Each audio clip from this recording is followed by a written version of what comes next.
Chess.com friends, today I'm going to share with you two games I played of Bullet on chess.com where I managed to win with an accuracy score of 95% plus. So let's see how the first game played out. You can see I was playing against a player with a Bullet rating of 2484. Also played Semi-Slav in a few games against this guy, but yeah, this one I went for the move c5, the sort of the Tarrasch defense or semi-Tarrasch. But this one kind of being, yeah, with this CD4 and this line just having a very good reputation, but just very hard to break the black position in this case.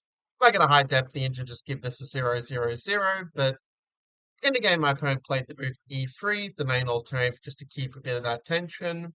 In the case of takes, you can transpose into a kind of Botvinnik attack of the Caro-Kann, which I realize is an E4 opening and we start with D4, but that's how transpositions work. The move knight c6 just keeps a bit more of the tension, and after cd5 you have a bit of a choice of which way you can take back on d5. But yeah, if you're enjoying the videos so far, do make sure to leave a like and also to consider subscribing if you are new to the channel. So ed5 is one approach which will often lead to some IQP structure after the exchange on d4 or c5. Something like this would be a very typical example where position is just, objectively equal, but white can try to exert some little pressure against the d5 pawn over time. Whereas if you prefer to play against the IQP, then knight d5 kind of fits a little bit better with that. Because after bishop d3, if you were to take on d4, you would get that position with white having the IQP instead.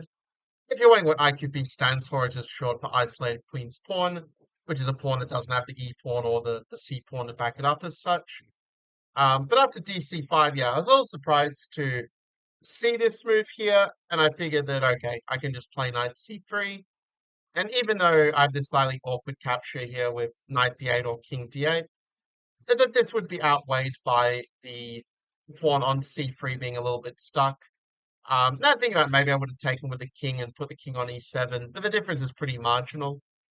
He goes bishop b5, and I mean, else I could have blocked with the knight if I want to keep more pieces on the board, but I just felt that the exchange was going to be quite good for me. It does help my king get a little bit more active. And also, the king just rests very nicely on e7, while the pawn on c3 is just going to come under pressure. Also, probably castling wasn't the best move. I think that in this kind of queenless middle game, you do prefer to keep the king in the center if possible. So actually, knight c6 is maybe why one move the game was a little inaccurate, where I think that a move like rook c8 definitely seems a lot more natural, while the computer actually really likes the move of b6 and only then rook to c8. And I think the idea of that is that if a4, but the machine kind of wants to go knight b7 and sort of neutralize both a5 to exchange off the isolated pawn and also neutralize bishop to a3 by being able to take back with the knight in some cases. So yeah, that would probably be more precise than knight c6. Fortunately, it doesn't massively affect the evaluation of the position, as after bishop a3. Yeah, at this point again, probably a move I played of trying to keep the tension might not have been the very best. Probably is more precise just to take and go knight a5 and just make the point that the rook is just very offside on a3 in a position like this. And the position it does kind of play itself from black's point of view, just improving on the flanks and increasing the pressure on c3. Again, though, the move knight a5, while it's not the best move, it's not, an outright error either. But white, yeah, probably should have played the move of bishop b4, which was a move that admittedly neither of us really considered in the game, just trying to keep a bit more of the tension and, make it a little bit harder for black to, just have a free ride here. But after bishop c5, yeah, you kind of get what you want, where you do have the pieces lined up to attack the pawn, and I think my opponent simply overlooked that the b7 pawn is already defended, being I can simply take the pawn with impunity. At this point, yeah, it's more or less just a mopping up procedure. Rook c7, a move I was quite proud of to stop the rook d7 counterplay. After rook b5, b6, we just keep it all protected. h3, rook d8, and yeah, I was expecting him to probably take, and then my winning plan would just be, say, to kick away his knight, take this pawn, or if not to take the pawn, at least to create a very good pass pawn on the queen side later on. But instead, yeah, he just ends up blundering the rook, and he just resigned in this position.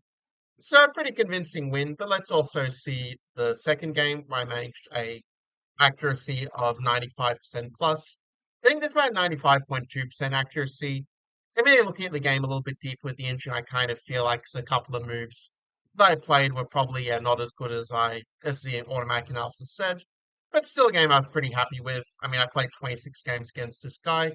I won all 26 of them, and in 9 of them, I actually had a cap score of 90 or higher, which already is like, if you're talking about classical chess, that's kind of like a master level of play to have 90 plus.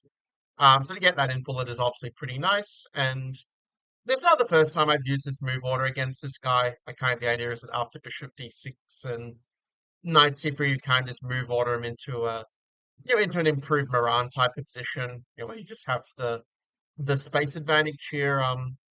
Or if they do play dc4, then yeah, they're not really in time to get in b5 because of this e5 trick.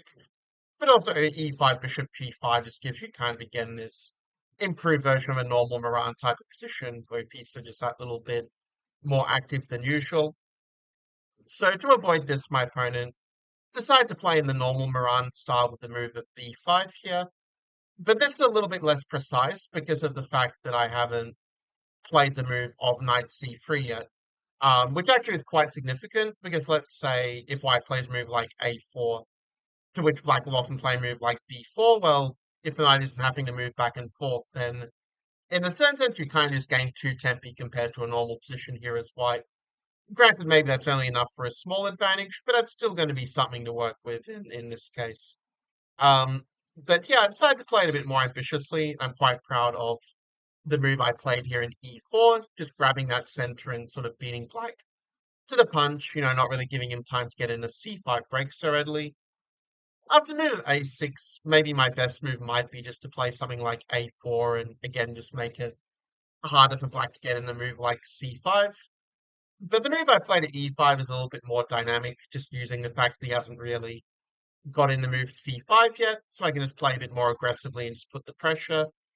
That being said, after knight c3, I did realize that probably I should have played a4 first, because I realized here that if he plays c5, that the pressure on the center does mean that, black is basically going to be fine here. So yeah, even though I had a very high accuracy overall, the opening wasn't 100% precise. But maybe that can also give you some confidence to realize that, the key to getting a very high cap score is actually not studying deep opening theory, but just basically being a good chess player. And also, yeah, do let me know in the comments below, what was the highest cap score that you ever achieved in a chess game? Not just like if it was a short game, like say 3 moves they resigned, but like an actual game, like 25 moves or longer. What's the highest cap score you ever achieved against like an opponent somewhat close to your rating? Well, he plays the move c5, but now the difference is that my pawn is very well supported here. And I figured, okay, let's build up the position, keep the tension with queen e2, which is not a bad move, but it does turn out that probably a move like either a4 or the very cavalier knight g5 and is really going for the attack probably was a little bit more effective. But okay, queen e2 still doesn't really spoil anything. If you look at, say, the games of Carlsen from the World Blitz Championship he just won, one of his skills is kind of finding moves to, that set problems to the opponent, not making any real big mistakes. So yeah, while a move like a4 and pressuring the pawn is probably the best option for white here, the move I played at h4 is one that does set some practical problems, where we do have a clear plan of going for the attack on the with h5, h6. I was kind of expecting my opponent to play something like cd4 at some point, and say something like knight d6. I think that with the grip over the d5 square, that black would just be doing quite fine. But in the end, he kind of fell for a trap that, in a weird way, I didn't even realize I set. Like, when I played h4, I honestly didn't really have a sort of immediate follow-up in mind after bishop takes pawn, but just had this intuitive sense with his king in the center that something good should probably come from this. And then what I came up with here was I realized the move of bishop e4 is actually quite a good move, and well done by the way if you saw this in advance. I think this is not the easiest move to see way back, but even if black does take and play bishop e7, which as we'll see they kind of have to do, at this point, my original intention was just going to be to play d5 and, just play a position like this and say that with the center opening up that we will have some good compensation. But it turns out after castle is a little bit of an empty shot. So Turns out d5 is actually a good move, but it's actually going to be with the idea of queen g4. A little bit of a computerish move, but the idea is that you either, get a move like g6, e6, and you rip open the king that way, or if they castle, you go bishop h6, and you end up winning the exchange and getting the advantage in this respect. So yeah, so here you do still have compensation. You also could play moves like rook d1 and just build up a more long-term compensation, saying that later on you'll be able to use that half-open h file for an attack on the king in the absolute worst case. But instead, my opponent blundered here. He played the move of rook b8, and this is something that will be a common weakness among players who are, let's say, good but not really great players, is that they will sometimes try a little bit too hard to keep the tension. Yeah, we saw even I felt guilty of this a couple of times in the previous game, but here we have a little bit of a loose pieces drop off concept, and okay, technically these pieces are not undefended, but they're a little bit vulnerable. And the way we kind of set up the magnet is after takes takes, I played this move of queen to e4, and black now just loses a piece by force with this fork. The rest of the game was pretty one-sided, so I'll just play through it fairly quickly just so you can see the technique. Quite proud of this g3 move, just to challenge your knight if they go to d5. But yeah, he went rook d8, bishop e3, and I mean the win never really goes away here. Like he just doesn't have any real counterplay, and you have a4 just preparing to bring the pieces in the attack. He plays king f7, and while black has already lost, it was still kind of nicely aesthetic to get in this checkmate with the move knight to h4. So with that, yeah, that's how I managed to get a 96% accuracy with this game. So yeah, I hope that you enjoyed this video. I know I had fun, making it for you and showing you some games I honestly, yeah, even in a classical game, I'd be proud of this level of quality of play. So it can be quite encouraging to show that, yeah, even in Bullet, it's still possible to play a good game of chess if you're a strong player. And a lot of it's just about really just keeping it simple, like not really getting too fancy, just really kind of playing good classical chess and kind of letting them overthink it a lot of the time. So yeah, on that note, also if you are watching us on chess.com, yeah, feel free to leave a comment on there on the post as well. But yeah, I'll see you in the next post. Got some pretty fun things planned, like some very creative opening ideas I'm excited to share with y'all. So do keep an eye out for that, and I'll see you in the next one. Take care.